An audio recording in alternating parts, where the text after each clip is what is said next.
Pour ne rien manquer, abonnez-vous maintenant. Sud Radio, l'heure libre, 10h-11h, Stéphane Simon, Michel Onfray.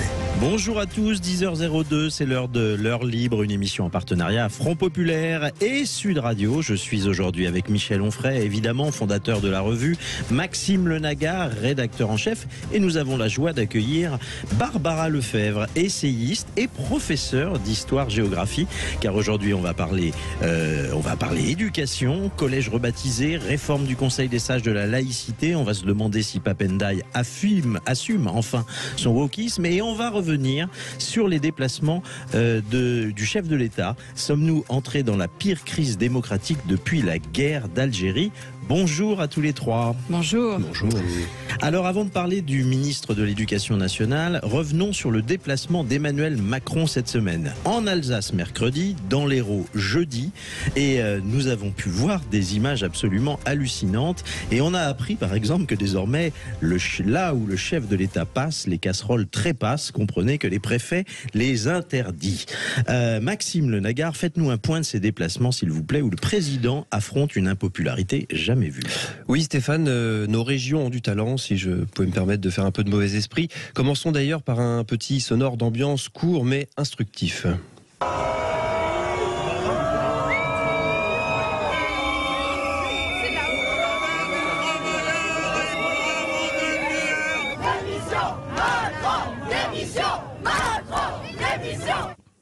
Macron démission, donc ça c'était à Sélestat en Alsace pour son premier bain de foule ce mercredi depuis la promulgation de la réforme des retraites. Un peu plus tôt dans la journée à Mutterscholl, toujours en Alsace, dans une usine, le courant avait été coupé par la CGT lors de son arrivée. Réponse du président, je le cite, cette colère s'exprime, mais elle ne m'empêchera pas de continuer à me déplacer partout à travers le pays, d'agir et d'avancer. Fin de citation. Il était le lendemain dans l'Hérault, il a été accueilli là aussi par des coupures de courant du reste, mais surtout par un millier de manifestants qui jouaient des percussions, les casseroles ayant été confisquées par la gendarmerie. Vous l'avez dit Stéphane, comme dispositif sonore portatif sur la base d'un arrêté du préfet de l'Hérault pris la veille. Ça sent un peu la panique tout ça. L'arrêté étant en partie illégal, Gérald Darmanin a fait savoir que les casseroles n'étaient pas vraiment interdites, que c'est les gendarmes qui avaient mal compris, etc. Lors de sa visite, une manifestante a déclaré au chef de l'État qu'il n'avait rien à faire de ce que le peuple revendique. Réponse de Macron, le peuple s'exprime par les élections. Cette distinction du légal et du légitime qui se creuse dans le second quinquennat Macron, le président s'abrite derrière la parfaite légalité de ce qu'il fait, et c'est vrai, mais quid de la légitimité? Un système politique peut parfaitement être légal sans être légitime. C'était du reste le cas de l'apartheid en Afrique du Sud, pour prendre un exemple historique. Toujours est-il que Macron a quitté l'Hérault à 17h ce jeudi, et il a prévu de continuer son tour de France. Que cherche-t-il exactement? La question reste en suspens. On va demander à Michel Onfray son avis dans un instant, mais Barbara Lefebvre, cette histoire de casseroles interdite au titre que les casseroles sont des dispositifs sonores portatifs, je n'avais pas souvenir d'avoir vu ça dans l'histoire de la Ve République. Non, c'est effectivement ridicule, mais ce qui me choque à titre personnel, c'est la façon depuis plusieurs mois, si ce n'est depuis plusieurs années, dont le pouvoir macronien reporte sur les forces de l'ordre en général, que ce soit la police, la gendarmerie, le poids de ces décisions. C'est-à-dire que là, on a un ordre complètement ridicule, quasiment anticonstitutionnel, et on nous dit que mais c'est les gendarmes qui ont mal compris. Non, ce ne sont pas les gendarmes qui ont mal compris. Les gendarmes exécutent les ordres qui leur sont donnés, ici par un arrêté du préfet. Les gendarmes ou les policiers, de même que les policiers de la Brave, exécutent les ordres dans les manifestations. On l'a vu pendant les Gilets jaunes, on l'a vu lors des débordements au cours des dernières manifestations, puisque l'ensemble des manifestations se sont bien déroulées, hormis quelques-unes qui ont dérapé. Idem à Sainte-Soline, ce sont des débordements volontaires et ordonnés par le gouvernement, mais qui ensuite vient effectivement dire qu'il faut punir individuellement les policiers ou les gendarmes qui ne respectent pas la déontologie. Les policiers et les gendarmes appliquent les ordres qui leur sont donnés. Le problème, c'est donc la chaîne hiérarchique. Ce sont les ordres qu'ils reçoivent. Et je trouve que c'est une terrible dérive de la part de ce pouvoir de faire porter cette responsabilité de certaines, on va dire entre guillemets, bavures finalement aux petits fonctionnaires, parce que le gendarme, le policier, c'est le petit fonctionnaire, et ça me rappelle quand même aussi un petit peu la façon de fonctionner à l'éducation nationale, et je trouve que c'est vraiment dangereux parce que ça aggrave aussi la fracture entre la France et ses forces de l'ordre. Michel. Oh non, j'ai rien à ajouter à ce que dit Barbara, je souscris absolument. Je pense effectivement qu'il n'y a pas de violence policière, il y a effectivement des attaques qui sont menées par des Black Blocs, qui sont menées par des gens qui sont en phase avec la France insoumise, et que de fait, les policiers ne font jamais qu'obéir à leurs chefs, qui eux-mêmes obéissent au préfet, qui eux-mêmes obéissent au ministre de l'Intérieur, qui lui obéit, sinon au Premier ministre, du moins au chef de l'État. Ces concerts de casseroles quand même, Michel, on est moi je trouve qu'on est vraiment ça devient ridicule, on est au sommet du ridicule. Ces concerts de casseroles interdits par arrêté préfectoral, la casserole bannie d'utilisation, enfin c'est... Non ? Oui, mais ils peuvent pas faire autrement. C'est-à-dire qu'on sait très bien que les gens qui veulent manifester sont tenus à grande distance du chef de l'État, et que tout ça est fabriqué très en amont. On vérifie qui est là pour éviter que le chef de l'État ne prenne des gifles à nouveau. Donc effectivement, les gens ne peuvent pas se faire entendre, ils ne peuvent pas s'exprimer. Quand ils s'expriment par des votes, on leur dit on n'en a rien à faire de vos votes. On le remet de toute façon à la poubelle s'il ne nous convient pas. Donc la seule façon de dire on est là alors qu'on est à 300 mètres et qu'il n'y a pas de caméra de télévision, c'est de se faire entendre. C'est pas de se faire voir, puisque de toute façon, c'est aller vous faire voir. C'est plutôt le fonctionnement d'Emmanuel Macron. Donc, puisque vous nous dites allez nous faire voir, on va se faire entendre. Et se faire entendre, c'est faire du bruit. Alors, on fait du bruit, effectivement, ça pourrait être des klaxons de syndicalistes ou je ne sais quoi. C'est facile d'avoir des dispositifs sonores mobiles qui sont à l'occasion de dire on est à 300 mètres, il y a des cordons de CRS, on ne peut pas vous rencontrer, on ne peut rien vous dire.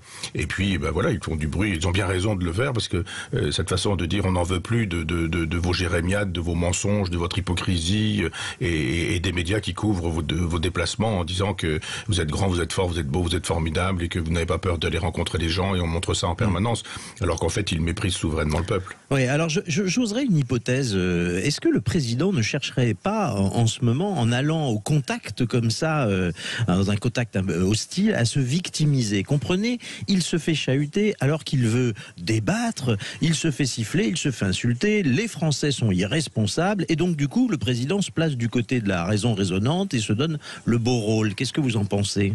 Pour l'instant, j'ai pas l'impression vraiment que ça fonctionne, parce que j'ai la faiblesse d'écouter parfois un petit peu les chaînes info, parce que pas toujours parce que ça me passionne, mais pour entendre un petit peu justement le pouls des éditorialistes, même des journalistes. Et honnêtement, même après la déambulation dans le village Potemkin de Pérol, je m'attendais justement à ce que les journalistes sur certaines chaînes d'information disent ah bah voyez comme ça se passe bien à Pérol. Et en fait, très étonnamment, ils ont tous dit mais on se moque de qui ? C'est-à-dire qu'on nous une soi-disant improvisé déambulation qui n'en est pas une, et quelque chose de complètement construit qui d'ailleurs au final se termine pas très bien, puisque à la fin il est quand même interpellé par quelques passants qui l'invectivent, et il s'en va non pas sous les colibets, mais enfin après une déambulation qui aurait dû bien se passer. Donc je trouve pas pour l'instant que ça prenne vraiment, et j'entends certains éditorialistes et journalistes qui sont plutôt qu'on entendait plutôt être pro-Macron il y a encore quelques mois, avoir un regard extrêmement critique, parce que je pense que tous ont saisi que nous sommes dans un moment qui peut potentiellement être un moment de bascule. Il y a vraiment une dérive Potemkin de ce régime, et la communication, c'est de telles grosses ficelles que moi je crois que ça ne va pas marcher ce coup-là. Alors est-on entré dans une crise de régime sans précédent depuis 60 ans ? C'est ce que nous dit Pierre Rosanvallon, historien, philosophe, emblématique de la deuxième gauche des années 80. Autant dire que c'est assez inattendu. On en parle dans un instant. À tout de suite sur Sud Radio avec Michel Onfray.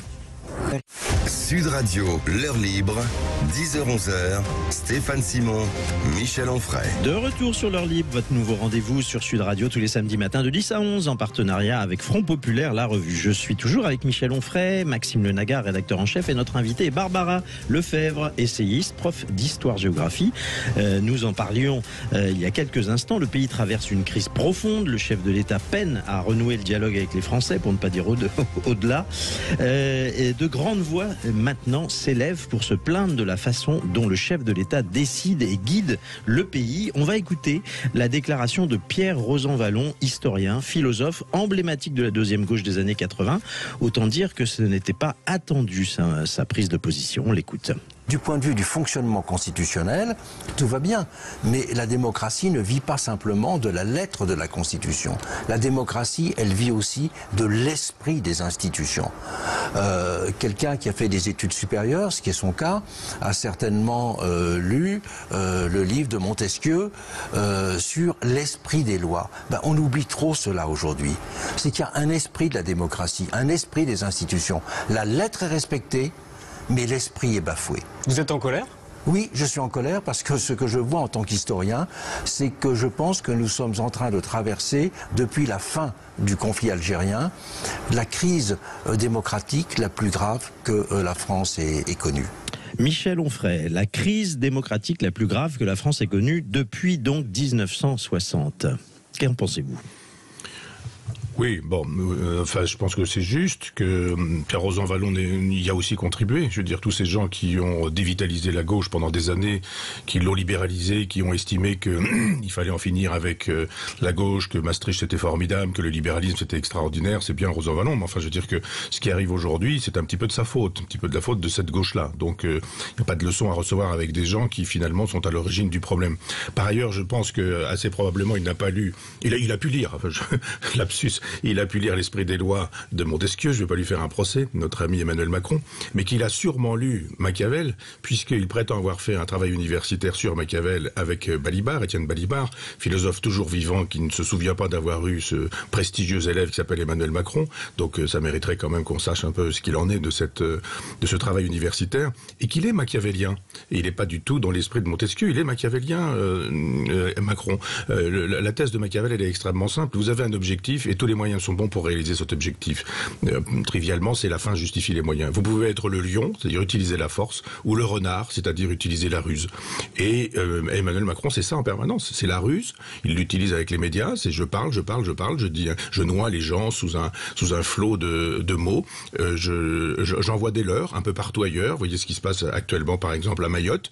C'est quand même extraordinaire, cette espèce de façon de détourner le regard des journalistes en disant maintenant, vous allez vous occuper d'autre chose.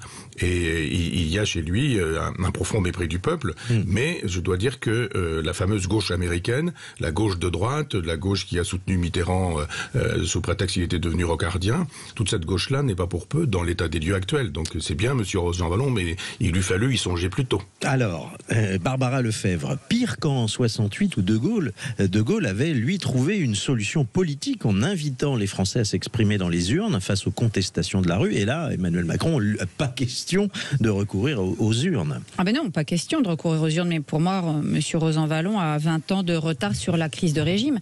La crise de régime et la trahison de la démocratie et des institutions de la Ve République, c'est 2005. C'est quand les Français disent non à un référendum et qu'ensuite, par petites touches, les parlementaires de gauche, de droite et donc les macroniens, puisque c'était eux déjà, la gauche et la droite, trahissent la parole du peuple. Donc pour moi, la crise de régime, elle a commencé en 2005 et ce n'est même pas le sujet du référendum en soi. C'était la Constitution européenne, donc évidemment c'est pas anecdotique, mais ça aurait pu être sur n'importe quel autre sujet. Le fait même qu'on ait des élites politiques qui se permettent de surseoir à la vie du peuple qui est souverain et qui est le plus souverain de tous, ça c'est l'entrée dans la crise de régime. Par ailleurs, on pourrait dire, là effectivement, Rosanvallon invoque le texte et l'esprit des lois, mais la démocratie c'est une dynamique. Et effectivement, Emmanuel Macron, lui, il ne conçoit pas la démocratie comme une dynamique. Pour lui, la démocratie c'est tu votes et ensuite, excusez du terme vulgaire que j'emploie, et ensuite tu la fermes. C'est pas ça la démocratie. La démocratie c'est oui, tu votes. Quelqu'un est élu, il a une majorité, correcte ou pas correcte, absolue ou relative. Mais ensuite, il y a une dynamique démocratique. Et quand on a été en plus élu comme Emmanuel Macron à 2 reprises contre et non pas sur un programme, on se doit d'autant plus de respecter cette dynamique démocratique, c'est-à-dire d'écouter ensuite effectivement toutes les oppositions lorsqu'elles s'expriment, et en particulier lorsqu'elles s'expriment de façon spontanée, comme ça a été le cas des Gilets jaunes, ou ici, majoritaire, dans le cadre du refus de la réforme des retraites. Donc on voit bien qu'Emmanuel Macron, pour moi, effectivement, est un demi-démocrate, puisqu'il est un démocrate au sens du vote légitime, bien sûr, mais il n'est pas un démocrate au sens où il ne comprend pas la dynamique démocratique. Oui, et vous êtes convaincu aussi, comme Pierre Rosanvallon, qu'on est à la manifestation de la pire crise démocratique que l'on ait connue depuis l'invention de la 5e? La pire, je ne sais pas, mais en tout cas, effectivement, depuis la crise des Gilets jaunes et la façon dont Emmanuel Macron gère successivement toutes les crises, et la crise du Covid, il l'a gérée d'une façon qui était tout à fait en harmonie avec sa conception, c'est-à-dire autoritaire, avec son conseil de défense. Je pense que si Emmanuel Macron pouvait gouverner en permanence avec un conseil de défense, là, il serait dans le rêve absolu de sa façon de gouverner. Mais dans ce cas-là, il s'est trompé de pays, qu'il aille remplacer M. Poutine. Alors, Michel Onfray, vous vouliez ajouter quelque chose par rapport au ton enflammé de Barbara ce matin? Mais pas du tout. J'adore ce qu'elle dit, et j'adore la façon qu'elle a de le dire. Je pense qu'il y a effectivement un tropisme autocratique chez ce monsieur. Il est franchement illibéral. Je rappelle que le premier quinquennat a été l'occasion de voir qu'il a perdu toutes les élections. Il les a toutes perdues, les élections intermédiaires, et qu'il n'a rien fait.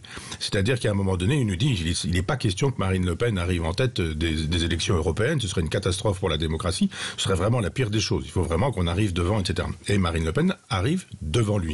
Et il nous dit, perdre de si peu, ça s'appelle gagner. Nous n'avons pas perdu. Et ça a été comme ça en permanence. C'est-à-dire en temps normal, l'esprit justement de la Constitution, c'est de faire savoir qu'il y a un contrat social entre le peuple et le chef de l'État. Barbara a raison de dire que la souveraineté, c'est le peuple. Et quand le peuple fait savoir par des élections intermédiaires que ça ne lui convient pas, le chef de l'État entend. On n'a pas besoin de casserole à ce moment-là, on n'a pas besoin de... la chose est dite, il entend ce que raconte le peuple, ce que lui demande le peuple, et il change de politique, il change de Premier ministre, il change de gouvernement, il infléchit sa politique, ou il refait vraiment une élection en disant « je remets mon élection en jeu, j'ai besoin d'un véritable contrat ». Pas du tout. Là, quand il a sauvé sa loi avec 9 voix, on le lui a fait savoir, et il a dit « mais une seule aurait suffi ». Cette espèce de mépris profond du genre mais vous estimez que 9 c'est pas beaucoup, mais moi je vous dis que 1 c'est suffisant, donc je n'ai pas besoin d'autre chose que ça. Et Barbara a raison, il y a une espèce de logique illibérale, utilisons le mot que ces gens-là utilisent à l'endroit de la Hongrie par exemple, parce que ils ont envie d'imposer l'empire maastrichtien, c'est la loi de l'argent, et tous les moyens sont bons. Je reviens, Machiavel, etc., le lion, le renard, et puis surtout le mensonge et le mépris. Et le mépris, les gens commencent à le comprendre. Ça fait des années qu'on nous fait savoir que le danger pour la démocratie, c'est Marine Le Pen, et on voit que le véritable danger pour la démocratie, c'est celui qui pour l'instant est en place, et éventuellement celui qui y aspire, à savoir Jean-Luc Mélenchon. Oui. Mais les dangers ne sont pas là où on le dit. Alors, il y a quand même une question qui nous vient à l'esprit, Barbara, ça va durer combien de temps, ce trouble qui évidemment affecte les Français dans leur quotidien, parce que c'est difficile de trouver la ressource en soi pour aller travailler en ce moment. Ah bah oui, c'est difficile, surtout dans le contexte d'inflation, le contexte de très bas salaires. On est vraiment dans une situation extrêmement dangereuse. Alors Emmanuel Macron s'était sorti d'une crise quand même assez grave, la crise des Gilets jaunes. Il s'en est sorti grâce au Covid. C'est terrible, hein, mais ce couvercle monstrueux de la pandémie a permis à Emmanuel Macron de remonter dans les codes de popularité. Là, je ne sais pas qu'est-ce qu'il va trouver pour effectivement éteindre le feu, mais parce que ce feu qui couve, c'est toujours le même. C'est celui des Gilets jaunes, c'était celui aussi on s'en rappelle pas assez, mais de la loi El Khomri. Et cette loi El Khomri, 49.3 aussi, c'était une loi Macron. C'était Emmanuel Macron qui était derrière. Donc, Madame El Khomri, elle a juste servi de paravent. Mais derrière tout ça, c'est la politique d'Emmanuel Macron qui était déjà en marche. Moi, je ne sais pas effectivement qu'est-ce qu'il va trouver. Et je crois que là, les ressorts vont être difficiles. D'autant vraiment, je le redis, je ne sens pas du tout les journalistes, les médias, je ne les sens pas derrière lui comme ils pouvaient l'être lors du premier quinquennat. Après, il est toujours possible de les retourner, on le sait. Mais enfin, pour l'instant, de ce que j'entends, en tout cas dans le monde médiatique, médiatique, il y a énormément de sévérité à l'égard d'Emmanuel Macron et de ses ministres qu'on trouve quand même très amateurs. Alors, à suivre. Dans un instant, changement de sujet, un lycée en Seine-Saint-Denis rebaptisé Angela Davis avec la bénédiction du ministre de l'Éducation nationale, un conseil des sages de la laïcité dont il dénature désormais la mission. Que se passe-t-il avec le ministre de l'Éducation nationale? Est-il en train de tomber le masque républicain? On va en parler dans un instant sur Sud Radio. À tout de suite. Sud Radio, l'heure libre, 10h-11h, Stéphane Simon, Michel Onfray. 10h29, l'heure libre, votre nouveau rendez-vous sur Sud Radio en partenariat avec la revue Front Populaire. Toujours avec Michel Onfray, fondateur de la revue Maxime Le Nagard, rédacteur en chef. Et notre invité est Barbara Lefebvre, essayiste et tiens, ça tombe bien, professeur d'histoire-géographie. Car nous allons parler à présent d'une information qui aurait pu passer inaperçue mais qui est en train de faire polémique. Il s'agit d'un lycée de Plaine, commune de Seine-Saint-Denis, commune de Saint-Denis, même baptisé Angela Davis depuis 2018 et que la présidente de la région, Valérie Pécresse, demande à voir rebaptisé compte tenu des propos hostiles à la France tenus par cette militante américaine antiraciste. Valérie Pécresse a pris la plume cette semaine pour dire au ministre de l'Éducation nationale que la radicalité d'Angela Davis, très critique vis-à-vis de la France et des lois républicaines, est incompatible avec l'idée de devenir un symbole et de donner son nom à un lycée qui porterait ainsi son patronyme. Elle propose Rosa Parks, d'ailleurs, autre militante de l'égalité des droits, mais qui n'a jamais, elle, craché sur la France. Mais le ministre Papendiaï lui a répondu également par courrier qu'on ne changerait rien, que le lycée Angela Davis restait Angela Davis, et je cite, Angela Davis est une grande figure du mouvement pour les droits civiques dont personne n'est obligé de partager l'ensemble des points de vue, mais qui peut cependant figurer sur les frontons de nos écoles. Maxime Le Nagard, je vous pose la question du point de vue des valeurs républicaines. Pouvez-vous nous rappeler qui sont Angela Davis, Rosa Parks et qu'est-ce qui peut faire sens ou non-sens avec un lycée français? Alors vous avez déjà amorcé la réponse, Stéphane, mais oui, Rosa Parks et Angela Davis sont deux figures d'émancipation noire et féminine aux États-Unis, deux icônes du mouvement afro-américain des droits civiques, mais elles ne sont pas de la même génération, elles ont 30 ans d'écart et ça change beaucoup de choses. Si je devais résumer d'une formule, je dirais que Rosa Parks est la femme qui a su rester debout en restant assise lorsqu'en 1955 elle a refusé de laisser sa place à un blanc dans un bus de Montgomery en allant à l'encontre des lois de ségrégation raciale en vigueur. Décédée en 2005, Rosa Parks c'est ce qu'on pourrait appeler aujourd'hui une militante à l'ancienne. Angela Davis c'est pas du tout ça, elle est membre du parti d'extrême gauche des Black Panthers, elle a fait en partie de la prison pour des prises d'otages, tentatives d'évasion de prisonniers. Elle appartient à la génération suivante qui est très intégrée à la matrice postmoderne des années 70-80. Elle est lesbienne, revendiquée, végane, intersectionnelle, communiste marxiste, néo-féministe pro-voile, c'est-à-dire qu'elle considère que le voile islamique est féministe car elle est un outil de résistance contre l'oppression hétéropatriarcale. Vous reconnaissez là le discours décolonial, elle se revendique d'ailleurs du décolonialisme. Considère que l'État français est raciste systémiquement, etc. Ah oui. Donc du point de vue français, s'il faut choisir entre les deux, Rosa Parks c'est bien davantage une figure universelle de lutte pour l'émancipation. Il y a d'ailleurs pour information déjà 17 établissements scolaires qui portent le nom de Rosa Parks en France, ce qui est rare d'ailleurs pour une personnalité étrangère. Il y a même une rue à Caen, je dis ça pour Michel Onfray, près de la gare, qui porte le nom de Rosa Parks. À l'inverse, il n'y a pas d'école Angela Davis en France, sauf depuis 2018 à Saint-Denis, de façon informelle et pour cause. Michel, j'aurais envie de vous poser une question toute simple. Il n'y avait pas d'autres noms à donner à un lycée de Seine-Saint-Denis que celui d'Angela Davis ? Oui, Maxime a fait un très beau portrait, à quoi on peut ajouter quand même le boycott d'Israël chez cette personne. Ah oui. Les docteurs honoris causa dans nombre d'universités qui ont été soviétiques, RDA ou Cuba. Et puis très tôt la défense du goulag. C'est-à-dire elle a même écrit un livre qui s'appelle Les goulags de la démocratie pour estimer que finalement le goulag c'était pas très important en Union soviétique et elle a pris position contre Solzhenitsyn. C'est-à-dire que moi ce que j'ai trouvé honteux, c'est qu'on lui donne ce nom-là, qu'on donne le nom à un lycée en 2018. Comme Maxime l'a bien dit, ou toi, je ne sais plus. C'est-à-dire que ça fait il y a 5 ans que ce lycée n'aurait pas dû porter le nom de cette personne qui estime effectivement que on a le droit d'utiliser la violence. C'est une digne élève de Marcuse et de Adorno. Elle est en même temps lectrice de Sartre et elle défend la violence révolutionnaire. C'est-à-dire qu'on avait autre chose à trouver comme nom que le nom de quelqu'un qui, alors outre effectivement le politiquement correct, elle est femme, elle est lesbienne, elle est de gauche, elle est marxiste, elle est végane, tout ça est formidable, mais l'idéologie idéologie. Qu'est-ce qu'on veut dire par là? Alors, Pap Ndiaye nous dit, on n'est pas obligé de partager toutes ces idées. C'est très exactement ce que disent les gens qui défendent Pétain. Et le fait de fleurir la tombe de Pétain, quand Mitterrand faisait fleurir la tombe de Pétain, il disait, ah oui, mais enfin, Pétain, c'était quand même l'homme qui a gagné à Verdun. C'était pas seulement l'homme des lois anti-juives. Mais Adolf Hitler, il n'y a pas que la solution finale. Il y a aussi quand même une politique sociale, les autoroutes, les immeubles, etc. Enfin, cette façon de dire qu'on doit pouvoir sauver un certain nombre d'individus qui sont insauvables parce qu'on va prélever ceci ou cela, ils sont wokistes, donc c'est formidable. On va pouvoir accepter le fait qu'ils aient défendu le goulag ou qu'ils puissent inviter à boycotter Israël. Moi, je pense qu'il y avait effectivement autre chose à faire que de baptiser ce lycée de son nom en 2018, pas maintenant. Valérie Pécresse, elle se réveille un peu tardivement. Oui. Barbara, pardon. À qui le point? À Valérie Pécresse, au nom de la région, qui défend l'idée d'un lycée Rosa Parks, ou à Pap Ndiaye? Non, mais ce qui est étonnant, c'est que ce lycée il a été inauguré il y a 6 ans.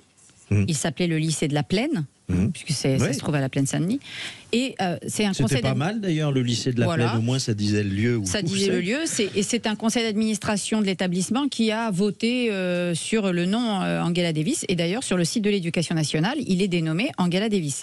Mais d'un point de vue du droit, c'est la région qui doit dénommer un établissement scolaire. Donc effectivement, moi je rejoins quand même Michel. Elle se réveille un peu tard, Valérie Pécresse. Donc voilà, c'était il y a quelques années. En tout cas, c'était au moins en 2018 quand l'établissement a été dénommé par un conseil d'administration dans le lycée, qu'il fallait se réveiller. Bon, elle se réveille maintenant. Il y a peut-être un petit peu d'opportunisme politique là-dedans.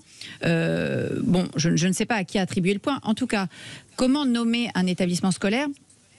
Emmanuel Macron avait sollicité l'historien Pascal Blanchard, qui avait rassemblé tout un groupe d'historiens, et dont certains étaient des historiens vraiment de très haut niveau. Et ils ont publié tout un ensemble de fiches, plus de 318 portraits. C'était Portrait de France, ça s'appelle, vous pouvez aller consulter. Mais et là-dedans, dans l'idée quand même de valoriser la diversité, je précise pour les auditeurs. Tout à fait, mais enfin, parmi eux, vous avez Charles Aznavour, vous avez Dalida, c'est en rien un ensemble woke tel qu'on peut se l'imaginer. Donc moi, j'aurais eu des noms à suggérer. Et en particulier, si on veut être sur les questions de féminisme et d'émancipation, il y avait Suzanne Belair, Sanité Belair, qui est une femme qui a rejoint les troupes de Toussaint Louverture, qui était même lieutenant de la garde de Toussaint Louverture. Et lorsque l'esclavage a été rétabli par Napoléon, elle s'est enfuie dans les montagnes et elle a combattu l'armée française et elle a d'ailleurs été capturée et exécutée.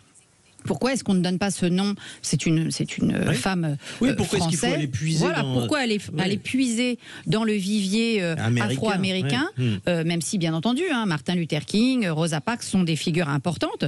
Et Angela Davis aussi, d'une certaine façon, parce qu'elle représente quand même quelque chose d'assez typique de cette dichotomie du monde afro-américain sur la question des droits civiques. Mais en France, même, nous avons des figures. Il y a Jenny Alpha, qui était une grande chanteuse qui a défendu la cause créole. Il y aurait des figures française, féministe, issue de la diversité, puisqu'on doit dire les choses comme ça. Mais moi, je trouve que vraiment, Sanité Belair, haïtienne dans les troupes de Toussaint Louverture, qui était une grande féministe de l'époque, on était quand même à la fin du XVIIIe siècle, début du XIXe, ça, c'était une belle figure. Pap Ndiaye, par exemple, aurait pu proposer cela. Il a ces 318 portraits dans lesquels il peut aller piocher. Il y a donc chez lui, à mon avis, tout à fait une volonté d'entériner le choix d'Angela Davis, qu'on avait vu d'ailleurs manifester aux côtés d'Assa Traoré, si je me rappelle bien. Oui, Michel, l'école, c'est le lieu de formation des esprits. On est en Seine-Saint-Denis, on peut valoriser un exemple français. Donc, est-ce que c'est pas un acte tout à fait parlant du ministre de l'Éducation nationale que de considérer que Angela Davis est un bon exemple pour les élèves de Seine-Saint-Denis? Oui, moi je défends toujours, comme Barbara, mais je veux dire, l'école dans laquelle on apprenait à lire, à écrire, à compter et à penser. Cette école, elle fonctionne moins bien, pour ne pas dire pas du tout, parce qu'aujourd'hui on apprend l'idéologie, on apprend le tri sélectif, on apprend le réchauffisme, on apprend l'amour du prochain pourvu que ce soit un lointain, on apprend la haine de la France, on apprend la haine de tous les gens qui défendent le pays, qu'on présente comme des fascistes, comme des nazis, etc. Enfin, on sait très bien que c'est un lieu non plus d'éducation, mais idéologie idéologique, c'est un lieu de propagande. Donc évidemment, quand on choisit un nom comme celui-ci, on dit quelle est la propagande. On fait savoir effectivement que ce qu'on enseignera, c'est ce qu'enseigne Angela Davis, et pas seulement petitement. On voit bien qu'il est très faux cul, Papa Ndiaye. C'est-à-dire que quand on lui pose la question, alors dites donc, vous parliez des violences policières jadis et aujourd'hui, alors il en parle sans en parler, tout en parlant, dit mais assumez quoi, assumez clairement en disant nous avons besoin que les enfants puissent savoir que la vérité elle est chez les lesbiennes, chez les véganes, chez les gens qui recourent à la violence, chez les gens qui sont dans la détestation de la France. Voilà pourquoi nous avons nommé ce lycée de cette manière-là. Et Valérie Pécresse eût été très à la hauteur si il y a 5 ou 6 ans, elle ait pris la parole pour dire attendez, non, ça n'est pas pensable, on va trouver effectivement d'autres exemples, et éventuellement ceux dont Barbara a parlé, et qui peuvent être des occasions aussi de dire mais peu importe la couleur, peu importe l'origine, si vous défendez la France, si vous aimez la France, si vous y défendez un certain nombre des idées qui font la France.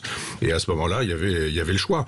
Dalida, un lycée Dalida, je pense qu'on peut en faire l'économie, mais bon, les figures dont Barbara a parlé sont des figures intéressantes. Absolument. Et Barbara, précisément, comme vous êtes professeur d'histoire-géographie, c'est pas facile, j'imagine non plus au quotidien, de se retrouver avec des élèves qui finalement peuvent revendiquer l'héritage d'Angela Davis. Non, c'est pas facile, mais vous savez, je vais vous dire honnêtement, des élèves qui revendiquent l'héritage d'Angela Davis, vous n'en avez pas beaucoup parce qu'ils ne connaissent même pas Angela Davis.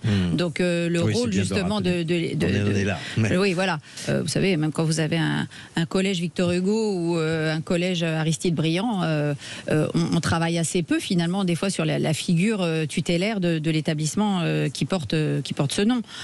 Donc je ne pense même pas que les élèves de la Plaine-Saint-Denis soient très connaisseurs du parcours d'Angela Davis et du parcours aussi des Black Panthers, parce que les Black Panthers, il ne faut pas non plus caricaturer, ils ont eu des activités sociales extrêmement importantes.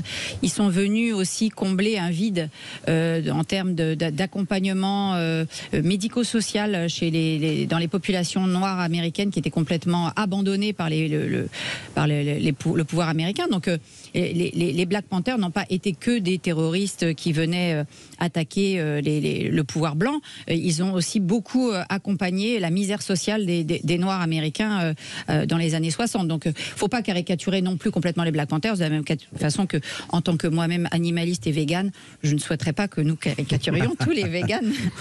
Donc, je pense qu'effectivement, on a aujourd'hui des espèces de figures qui, dans ce monde du wokisme, veulent incarner quelque chose. Je ne suis même pas sûre que Papa Ndiaye soit un vrai, entre guillemets, woke. Je crois que c'est surtout quelqu'un qui est très opportuniste, très carriériste. Voilà, c'est quand même la réputation qu'il avait même dans le milieu universitaire.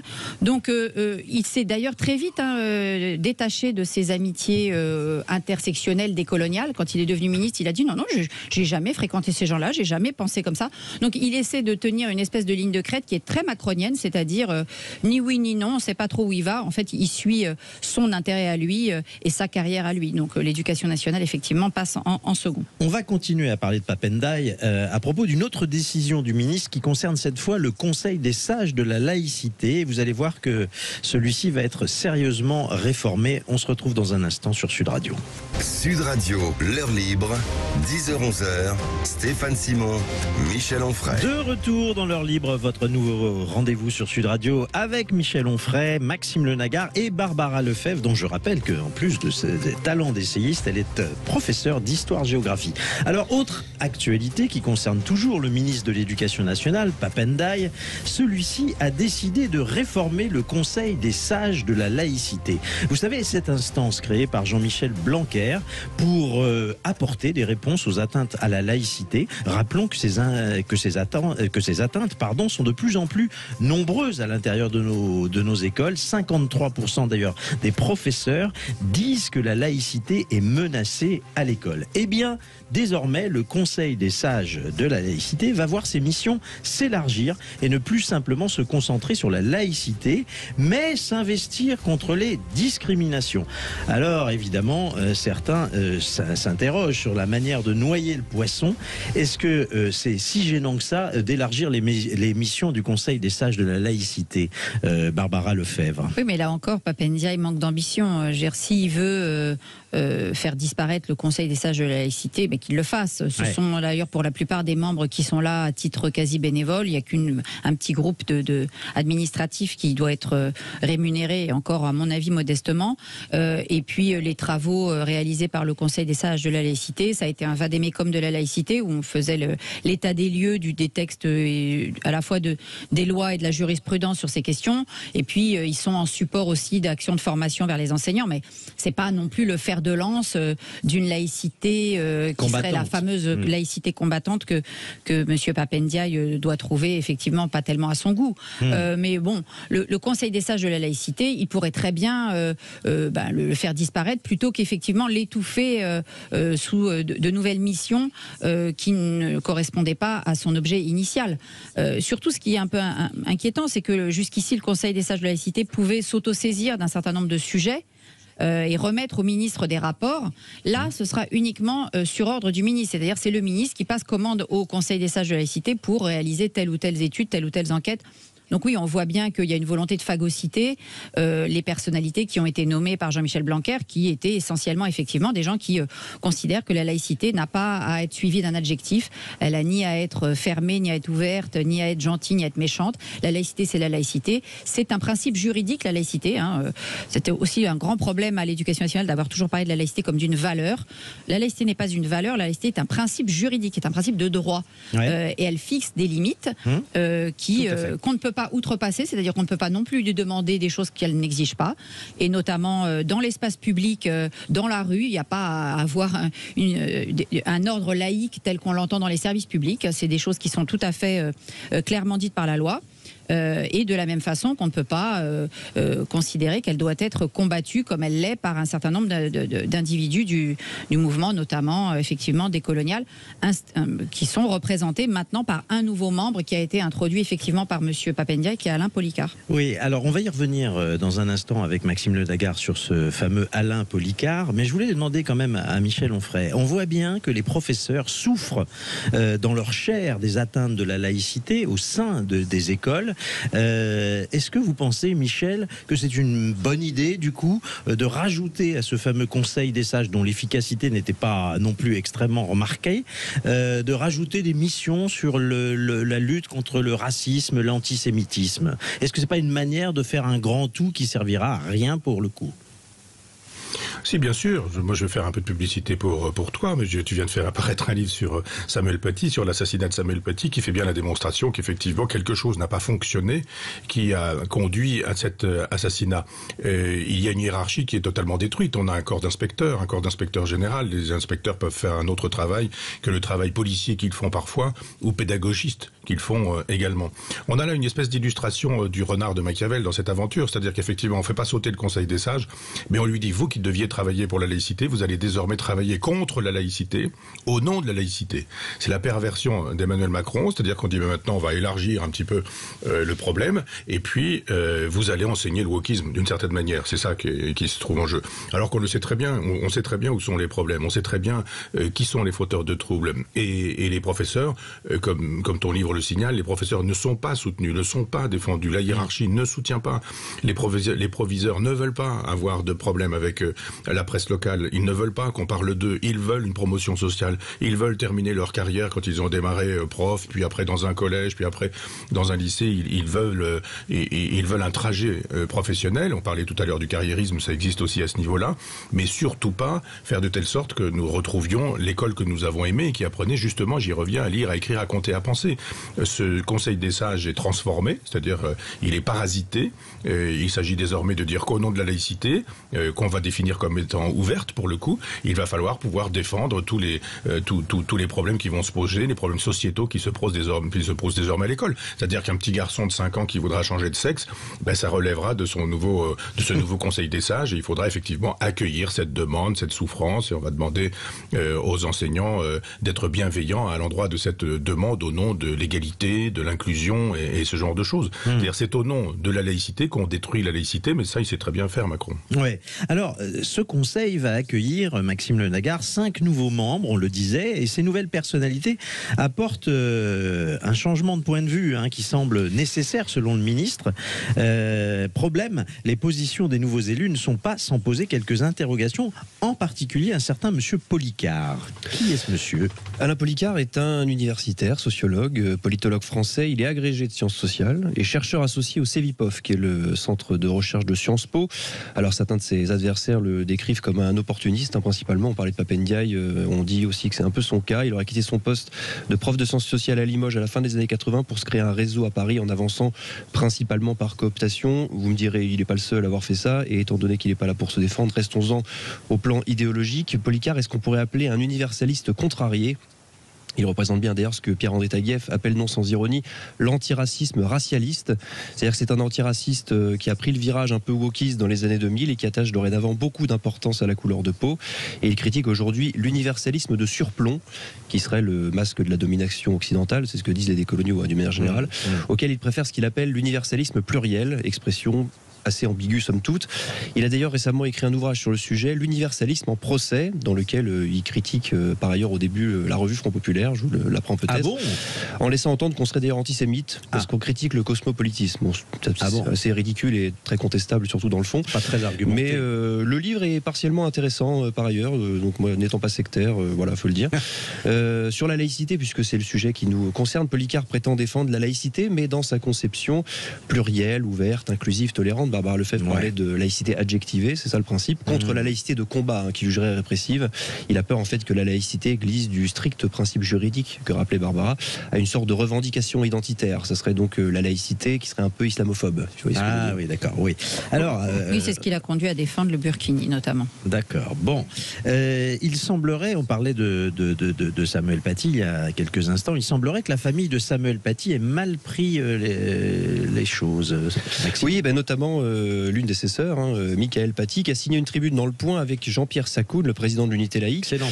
Les deux auteurs s'alarment de ce qu'ils perçoivent comme une dilution du Conseil des sages de la laïcité. On l'a dit, en d'autres termes, Pape Ndiaye aurait fait le choix, assez habile au demeurant, de dévitaliser le Conseil de l'Intérieur en lui retirant ses prérogatives et en nommant en son sein des, je cite, fossoyeurs de la laïcité, comme Alain Policart, qui est critiqué nommément dans la tribune.